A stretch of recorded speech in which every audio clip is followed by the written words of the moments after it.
I don't know who or how, but someone needs to give me back an hour and a half of my time. This movie is unbelievably bad and stupid. And listen, I live for a dumbass Tubi plot, but this is not it. The plot twist is the dumbest thing I've ever seen, and Pool Party Massacre had a more digestible plot, and that movie is 100% garbage. Like, the whole movie seems like a setup for a porn video. And to believe this movie got 50% Rotten Tomatoes, but Rotten Tomatoes is trash and unreliable, so I digress. Wait a minute, like, that's just so crazy to me. How does that movie have a higher rating than him? Be so for real. Anyways, the ending to me is what really makes watching this movie feel so pointless and irritating. When I was watching it at first, I'm like, okay, it's campy, it's cute, it's trash, but it's digestible. Like I said, it was something. Like, it wasn't bad. And then the ending, I don't know if they were trying to have like a really good plot twist, but it was so trash, didn't make any sense, defeated the whole purpose of what was happening. And so I'm going to explain the plot of this movie in detail, and if you agree with me, please give me a like and maybe a subscribe.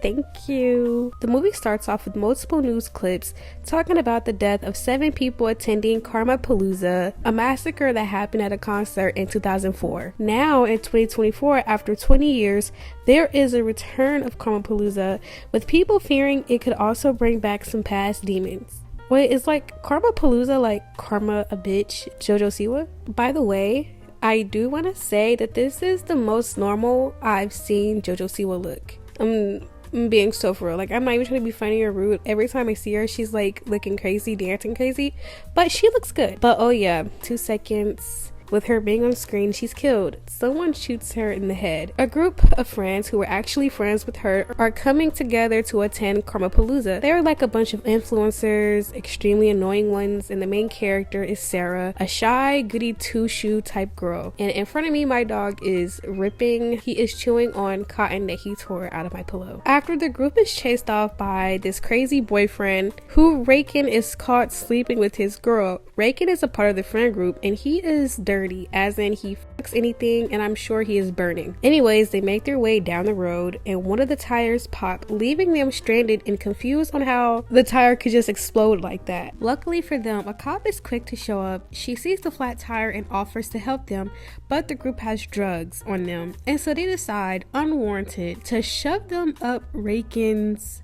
Yeah, even though they didn't raise no suspicion whatsoever or had any probable cause. That is just so weird. Like, just say you wanted someone to put that up you. Ugh, he's so nasty. So she gives them a ride to the cabin, where they discover a red door locked from the outside. And Will finds that while trying to channel surf, the only things that are showing up is things containing the 7 deadly sins. The friend group believe that the host provides them with an alcoholic gift, leaving out 7 shot glasses, all symbolizing the 7 deadly sins. Mona gets pride, Liv greedy, Will sloth, Raken lust, Guy glutton, and Sarah gets wrath. And we're supposed to question, like, oh my god, how can a soft girl like her get wrath? Spoiler alert, it's foreshadowing. And Aaron, who isn't there yet, he gets envy. I know I haven't talked about the characters in depth, but bro, they're all so pointless, so it's okay. While celebrating, the group is oblivious to the fact that they are being watched. Mona and Sarah have a heart-to-heart in an inflatable pool, and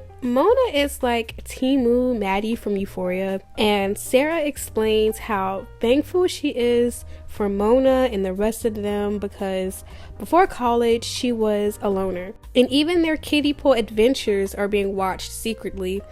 I don't know how this has gone unnoticed, by the way. As night comes, the group does illegal substances and drink and post, because I guess this is what influencers do. Guy walks off alone, wanting to see this band throwing a secret performance, and he is completely stoned off drugs like cocaine and all that, and he starts talking to a squirrel. But even that can't stop him from being knocked out by an unknown assailant. He's tied to a chair where a mask is placed over his head, and to top it off, a big ass to represent gluttony. Videos of Jojo Siwa character is also shown in the movie. Her name is not Jojo, it's Colleen. Anyways, the mask is filled with this sort of mist, and then something is jammed into his stomach that causes it to swell and explode everywhere. At this point, it's known that the group probably did something shady that played a part in what happened to Colleen. The rest of the group is playing 7 Minutes in Heaven. After landing on Raken, him and Mona go upstairs to crack, and they record it. The killer comes in trying to kill them, but while in the middle of it, Mona catches a glimpse of them in the camera, so they go downstairs and replay the footage to the friends. And they also get a message from, wait, it's not Colleen, it's Colette. They get a message from Colette, a dead girl, and this disturbs the group, and then we get more lore about her. Colette was friends with them, and they were all hanging out all the time at this shack, this little cabin place. It was like a clubhouse that they went to party, and one day, according to them, Colette randomly just told Mona that she was in love with her, and after being rejected, she took her own life, and a fire suddenly started burning the cabin down. But that's what the police say happened, with the police ruling it a suicide. This causes the group to argue, and Liv storms off and leaves to meet with someone. But before she leaves, she tells Sarah more about Colette. She didn't just randomly one day say she was in love with Mona. Mona would lead her on and play her, as we all could expect. Like, girl, no one she's gonna randomly say they love you. She's such a narcissist, that's why she's pride. But anyways, after that, Liv gets in a car thinking the DJ she's supposed to be meeting is in the car, and she gets snatched up. She is then chained to a bathtub, and there is a poll where she needs to get to 1,000 likes in 2 minutes, or else hot grease will be poured all over her. She makes it to the 1,000 right on time, but then the killer presses the dislike button and she is burnt alive by the cooking grease. The friend group, even though they witnessed this because it was live streamed, they had no concern whatsoever about what just happened to her. Instead, they all get ready to go to this festival, but Sarah is second to storm off after finding out Mona made a lie about her being bulimic. Raken goes to console her by taking his clothes off trying to crack. But it's like a trap, and the killer comes out and ganks him with a dildo knife. Now, first off, I want to say, like, it was really giving rape, because for one, he was trying to get with her, like, secretly, but she really didn't show any signs of being interested. And for him to have taken his clothes off, like, would he have respected the word no? Or even though he was already undressed without asking if she was down for that. So I'm gonna have to say, well deserved. Will and Mona mistakes the noise of him getting killed as them doing it. And when Aaron comes in finally, he storms up there because he has a crush on Sarah. But instead, he stumbles and on blood everywhere. He was 36. Yeah, he lied about his age. LOL, I kind of thought that was funny. The group is lured to a red door that was once locked. Going down to the basement, they see that someone had recreated the shack down to every detail. Aaron panics and confesses how they bullied her, and we see video footage of them all being there when the cabin was burnt down. And we get some more information. Colette sent Mona a nude, and she and the friend group shared it to a private Snapchat where it was spread everywhere. Then they found her dead with a picture of them next to her, and she also carved all of their names into the floor. And so with that, the only logical thing for them to do was to burn the cabin down. They find a creepy shrine dedicated to each of them, and when checking out a noise, the group finds the body of Liv, Guy, and Raken all on display. Will gets axed in the back while trying to run, and then gets his head taken off, and the rest of them hide. Aaron is found after Liv, who is still alive, scares him, but he defends himself using Will's head. They make it upstairs with the door being barricaded, and so Mona uses Aaron as a human shield, who is stabbed multiple times and then gets a knife to the eye. Think of his death like as it was going on, because I haven't really explained it in detail, but his death was really given like fatality move from Mortal Kombat. Is actually crazy. Mona tries to throw Aaron's guts on the killer, hitting Sarah on accident instead. A fight between the two breaks out, while Sarah goes crazy having blood in her eye and not being able to see. Mona is able to kick the killer's ass, where it's revealed that the killer is actually the fucking cop from before. Remember the cop, the lady cop that helped them with the flat tire? Yeah, her. So she is there to get revenge for what happened to Colette. Sarah is able to grab the other knife and uses it to slit Mona's throat. And here is the plot twist that none of us saw coming. Sarah used to be with Colette, and after she died, Sarah was going to self-exit, but then the lady cop came in and stopped her. And so then they were like soulmates, and they started this weird ass relationship and shit. It was the cop's idea to base it on the 7 deadly sins because it's still an active case and they could just blame it on someone.